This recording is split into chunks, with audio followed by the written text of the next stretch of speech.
Assalamualaikum warahmatullahi wabarakatuh. Hai para guru se-Indonesia. Perkenalkan, saya Fahrija, calon CGP Angkatan kedua dari Kota Medan. Saya berasal dari SD Persa Sekolah Juara Medan. Hari ini saya akan menyampaikan tentang demonstrasi kontekstual filosofi pendidikan Ki Hajar Dewantara. Untuk lebih lanjutnya, simak video berikut ini. Filosofi pendidikan Ki Hajar Dewantara. Ada dua hal yang ingin saya jelaskan tentang filosofi pendidikan Ki Hajar Dewantara. 1. Pendidikan adalah bersemayamnya benih-benih kebudayaan.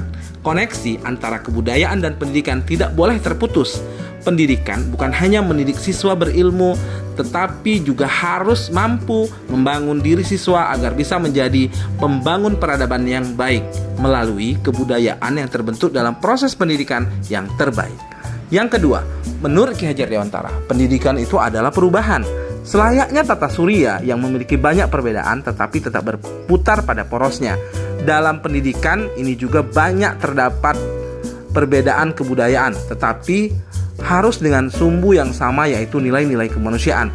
Jadi perubahan yang ingin kita lakukan itu harus bersumbu dari nilai-nilai kemanusiaan. Bagaimana pendidikan ini bisa menjadi perubahan yang membawa kepada 3 rangka perubahan Ki Hadi.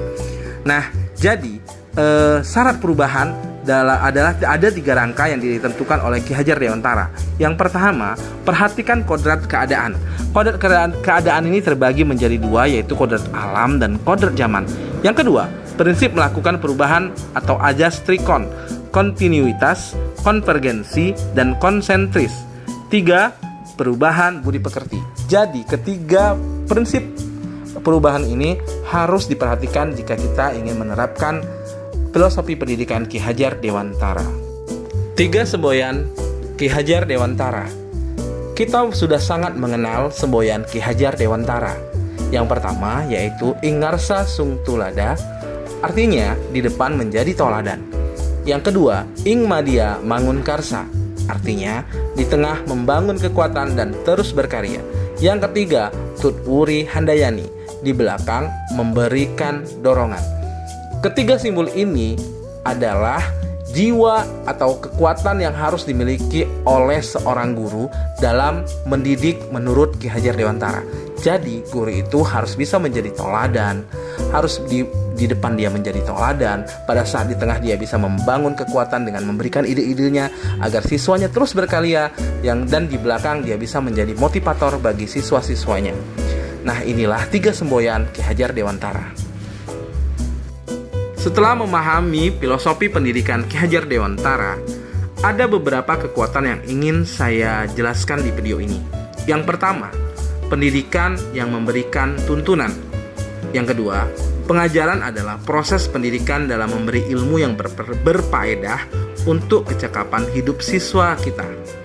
Yang ketiga, pembelajaran menghamba pada siswa atau siswa sebagai subjek pembelajaran bukan objek.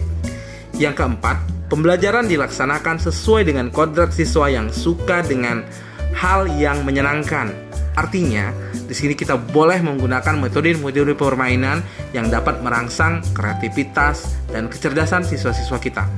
Yang kelima, pembelajaran budi pekerti sebagai inti pembelajaran, sehingga siswa memiliki keseimbangan 3 eng, yaitu ngerti, ngeroso, dan ngelakoni.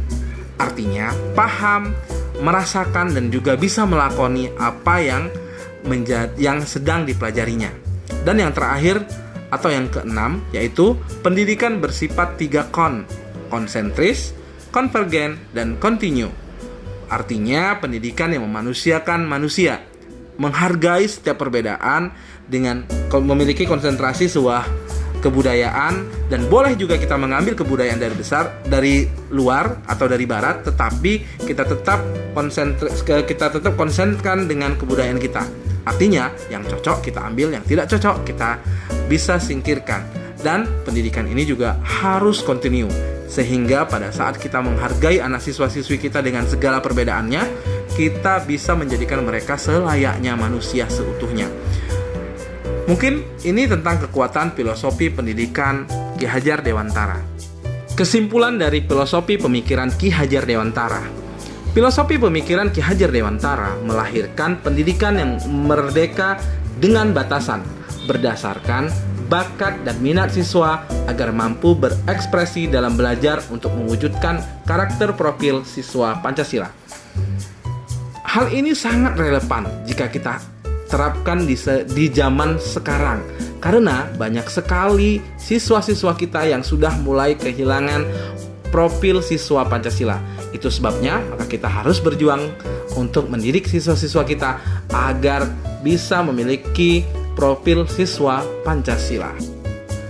Berdasarkan filosofi pemikiran Ki Hajar Dewantara, saya ingin menyampaikan karakter yang harus dimiliki seorang guru jika ingin melahirkan profil siswa Pancasila. Yang pertama yaitu pemberi toladan. Jadi kita harus memiliki karakter pemberi toladan. Yang kedua, motivator. Sesuai dengan semboyan Tutburi Handayani, di belakang memberikan dorongan. Inspirator, ya kita harus bisa menjadi inspirasi bagi setiap siswa-siswa kita. Yang keempat, empati dan simpati. Ya, guru harus punya empati dan simpati yang sangat luas bagi seorang muridnya. Yang kelima, yaitu pemimpin kelas. Kenapa?